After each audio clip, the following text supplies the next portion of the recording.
எதுக்குடா இன்ஜினியரிங் எடுத்தோன்னு ஃபீல் பண்ணுறீங்களா? பண்ணியிருப்பீங்க. பிகாஸ் பேரண்ட்ஸ் ஃபோர்ஸ் பண்ணுறாங்கன்னு இன்ஜினியரிங் எடுக்க வேண்டியது. இல்லை என் ஃப்ரெண்ட்ஸ் எல்லாம் இன்ஜினியரிங் எடுக்கிறாங்க, அதனால நானும் இன்ஜினியரிங் எடுக்கிறேன் அப்படின்னு எடுக்க வேண்டியது. சம்டைம்ஸ் என்ன படிக்கிறதுன்னு கூட தெரியாமல் இன்ஜினியரிங் எடுக்க வேண்டியது. இவங்க ஃபீல் பண்ணுறது கூட பரவாயில்லைங்க. ஒரு சிலர்லாம் இன்ஜினியரிங் பிடிச்சதா எடுத்திருப்பாங்க. ஆனால் படிக்கும்போது 4 வருஷத்துல ஒரு டைம் ஆச்சும் எதுக்குடா இந்த இன்ஜினியரிங் எடுத்தோன்னு ஃபீல் பண்ணியிருப்பாங்க. அதில் நானும் ஒருத்தங்க.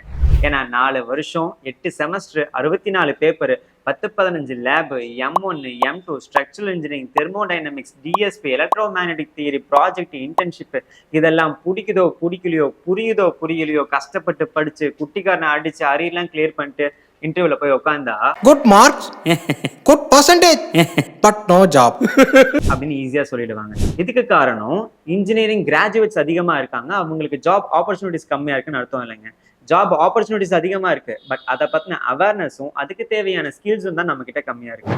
இதனாலதான் இன்ஜினியரிங்னா என்ன, அது எப்படி படிக்கணும், அது படிச்சு முடிச்சோன்னு என்னென்ன கரியர் ஆப்ஷன்ஸ் இருக்கு, அதுல உங்களுக்கு சரியானது எது அப்படின்னு எப்படி சூஸ் பண்றது, அதை எப்படி அச்சீவ் பண்றது, இதை பத்தின அவேர்னஸ் அண்ட் நாலேஜ் கிரியேட் பண்றதுக்காக ஸ்டார்ட் பண்ணதுதான் யூகேன் கோச்சிங் சென்டர்.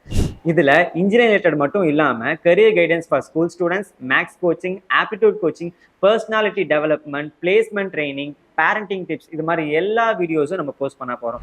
இது உங்களுக்கு யூஸ்ஃபுல்லா இருக்கும் நீங்க நினைச்சீங்கன்னா ஃபாலோ பண்ணுங்க, உங்க ஃப்ரெண்ட்ஸ் அண்ட் ஃபேமிலிக்கு ஷேர் பண்ணுங்க.